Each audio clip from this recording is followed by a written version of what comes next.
अस्सलाम वालेकुम स्टूडेंट। अब हम आज पहले हमने प्रिंट एफ फंक्शन पढ़ा था। प्रिंट एफ फंक्शन क्या होता है?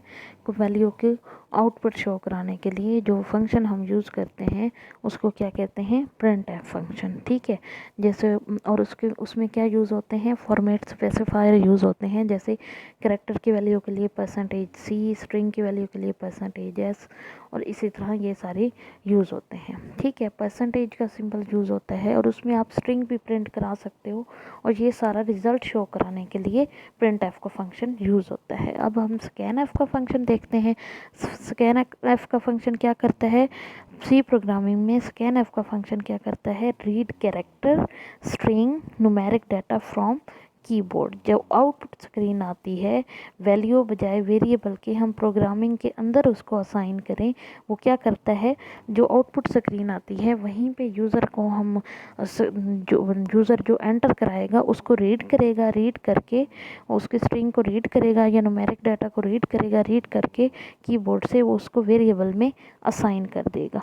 नीचे एग्जांपल में देखते हैं स्कैन एफ का तरीका क्या है, किस तरह से यूज़ करता है वो देखते हैं। यूज़र स्ट्रिंग या कोई कैरेक्टर एंटर करता है, इसको वो रीड करता है, रीड करके ये उस पर ऑपरेशन परफॉर्म यानी वेरिएबल के अंदर स्टोर करता है। स्कैन का मतलब ही यही है कि वो स्कैनिंग करता है, 1 बाय 1 कैरेक्टर को पढ़ता है, रीड करता है। ठीक है, हम फॉर एग्ज़ाम्पल आपने कैरेक्टर CH जो है एक वेरिएबल डिक्लेयर कराया और उस कैरेक्टर स्ट्रिंग 100 का वेरिएबल डिक्लेयर कराया। अब इसके अंदर वैल्यू आपने इक्वल देके यानी असाइनमेंट ऑपरेटर देके एंटर नहीं कराई, आपने जस्ट एक पैगाम दिया कि एंटर एनी कैरेक्टर, कोई भी कैरेक्टर एंटर कर दो। लेकिन कहाँ पे एंटर करेगा? जहाँ पे स्कैन एफ का फंक्शन यूज़ करेंगे, इसकी जगह पे जो भी प्रिंट करेगा, जो भी वैल्यू आएगी उसको वो रीड करके कहाँ पे स्टोर कर देगा? CH के अंदर। सिंटैक्स इसका क्या होता है? स्कैन एफ लिखा जाता है, जैसे प्रिंट एफ लिखा जाता है वैसे ही स्कैन एफ लिख के डबल कोटेशन मार्क्स के अंदर फॉर्मेट स्पेसिफायर, कोई स्ट्रिंग वगैरह आप नहीं देते हो, सिर्फ ये देते हो कि कोई भी कैरेक्टर या स्ट्रिंग या नंबर होगा तो %D यूज़ होगा। जैसे हम प्रिंट एफ में एस्केप फॉर्मेट स्पेसिफायर यूज़ करते हैं वैसे ही इसमें ही वही फॉर्मेट स्पेसिफायर यूज़ होगा according to the data type.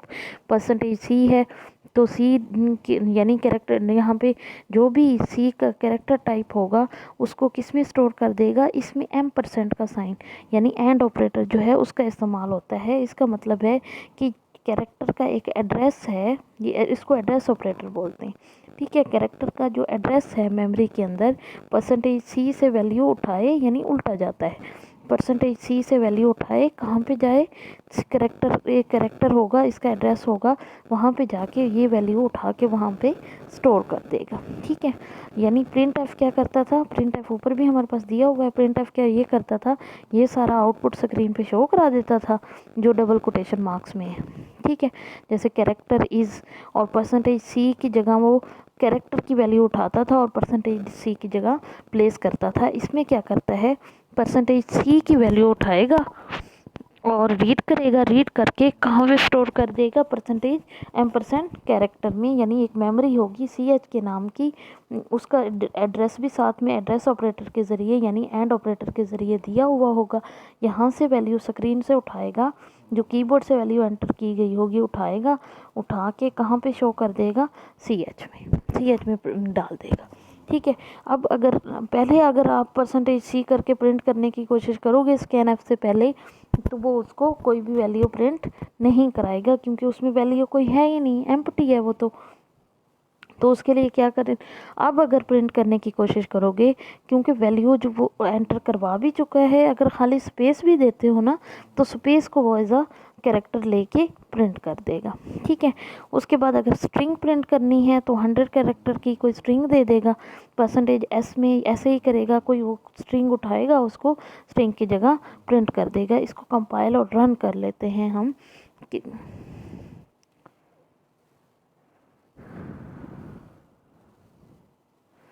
इसको हम रन कर लेते हैं, क्योंकि रन हो रहा था, डायरेक्ट रन है, तो इस वजह से वो कहता है अनसिक्योर है, थोड़ा सा आपको ध्यान से इसको प्रिंट कराना पड़ेगा।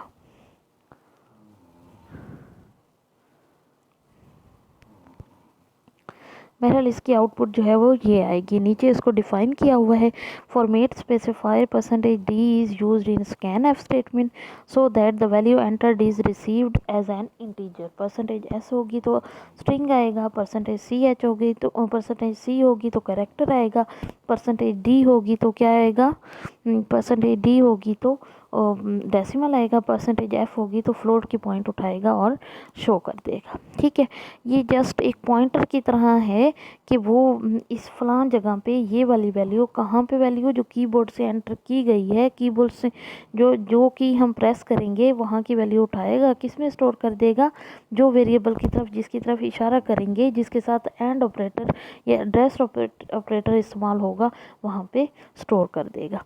ठीक है, याद रखने वाली चीज़ क्या है, प्रिंट एफ और स्कैन एफ के दरमियान डिफरेंस। प्रिंट एफ क्या होता है, आउटपुट के लिए, स्कैन एफ इनपुट रीड करने के लिए। प्रिंट एफ और स्कैन एफ फंक्शन जो डिक्लेयर किस में होते हैं, standard input output dot H header file में।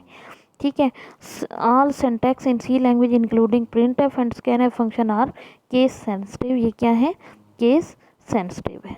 ठीक है, तो हमने आज क्या क्या पढ़ा है, एस्केप सीक्वेंसेस पढ़ी हैं, उनका यूज़ देखा है, उनके प्रोग्राम देखे हैं, उसके बाद हमने प्रिंट एफ फंक्शन को दोबारा रिव्यू किया है, स्कैन एफ फंक्शन पढ़े हैं और उसका आउटपुट देखी है कि किस लिए यूज़ होता है। अब डाटा टाइप चैप्टर्स वगैरह, अब हमारा पीछे इस चैप्टर में 9th चैप्टर में क्या रह गया है, 10th चैप्टर है, बल्कि 10th चैप्टर में क्या रह गया हमारा, 10th चैप्टर में अब हमारा गेट्स फंक्शन और पुट्स फंक्शन ये रह गए हैं, और कुछ एक दो बिल्ट इन फंक्शंस हैं वो रह गए हैं, और प्रोग्रामिंग एक्सरसाइज हमने करनी है। इंशाल्लाह नेक्स्ट लेक्चर में आपको प्रोग्राम्स करवाऊंगी और काफ़ी सारे प्रोग्राम्स इकट्ठे कराऊंगी कि और उसकी क्या क्या आउटपुट आएगी, क्या उसका रिज़ल्ट होगा, वो मैं आपको कंपाइलर पे इस पर दिखाऊँगी। अल्लाह हाफिज़, इंशाल्लाह नेक्स्ट लेक्चर में मिलते हैं।